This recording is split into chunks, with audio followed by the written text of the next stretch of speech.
In this video, I'll show you a Photoshop tool that has no Lightroom counterpart. In fact, it's one of Photoshop's most powerful retouching tools. And once you start using it, you'll get hooked.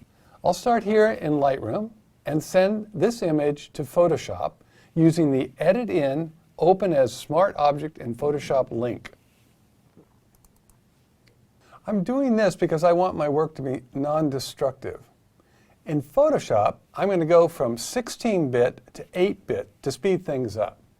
Next, I'm going to choose Liquify from the Filter menu.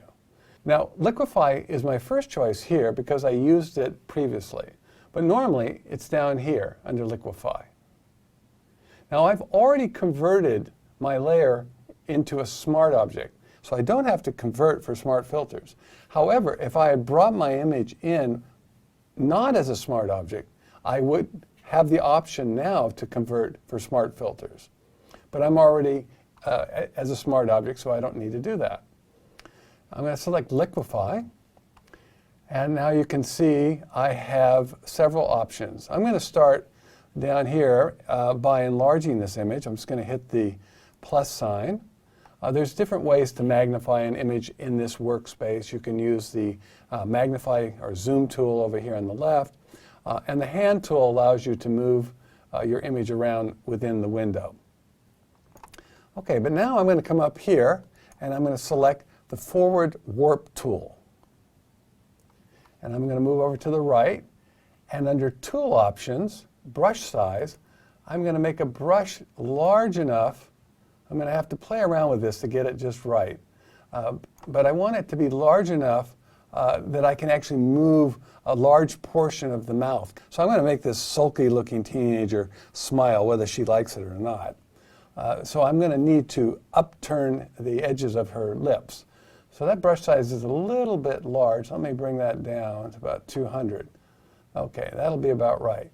Now down here under brush pressure, I'm going to leave it at 100. But if I bring that pressure down, the effect of the tool will be slower. So if it's working too fast for you, move the pressure down a little bit. All right, so I'm going to come over here and I'm going to place my cursor or my brush now over her edge of her lip, and I'm just slightly going to nudge it up. You don't want to overdo this. I don't want her to look like a clown. And then I'm going to come over to the other side and I'm going to nudge that side up too.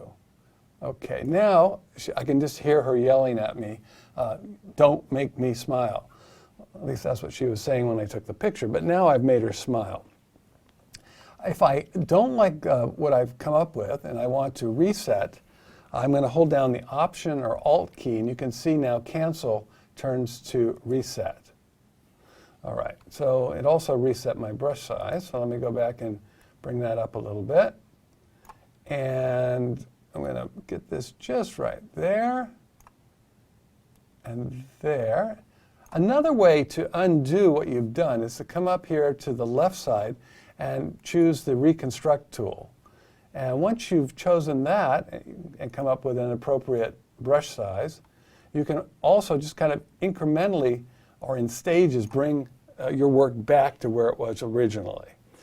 In some ways that's a little bit easier because when you go and do the reset method, everything goes all the way back, and you may not want to do that. All right, so let me finish up here and move the brush size back up a little bit. Give her a smile, get it just right. Okay, it's really, really easy to overdo these things, but I'm just going to give her a slight little smile. And when I'm done, I'm going to select OK. And now I'm brought back over to the main Photoshop window.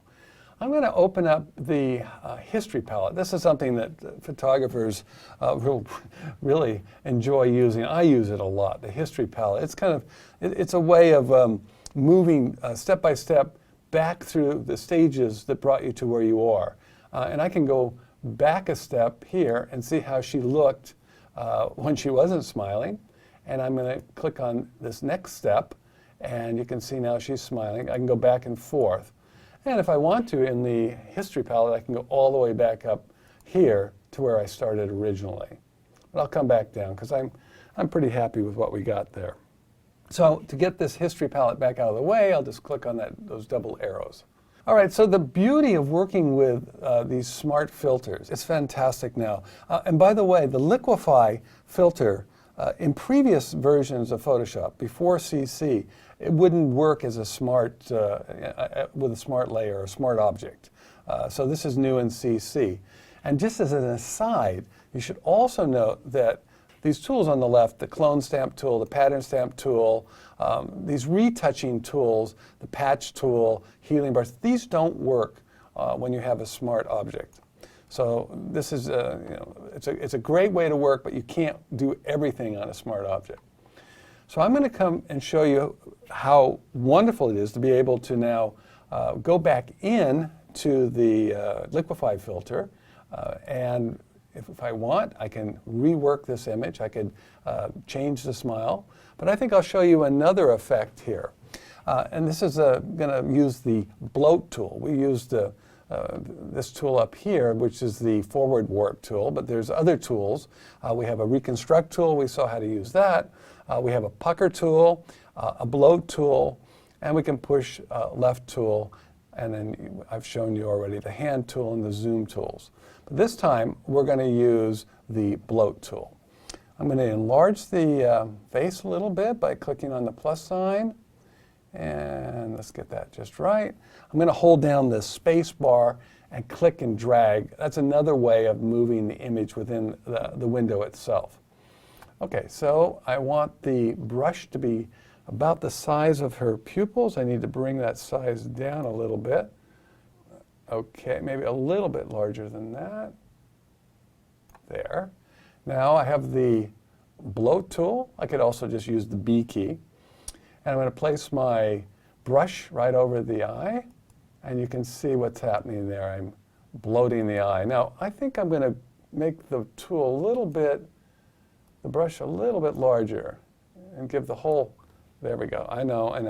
I'm getting a little wild here. I'm going to overdo it just for the effect. And then I'm going to select OK. And now we have what's called an anime look. I'm using Command or Control plus to zoom in a little bit. And let's open up our history palette. And yeah, OK, that's overdone. That's one of the things you have to watch out for in the liquefy tool. It's really easy to go to the extreme. But if you use it subtly, you can get some great realistic effects.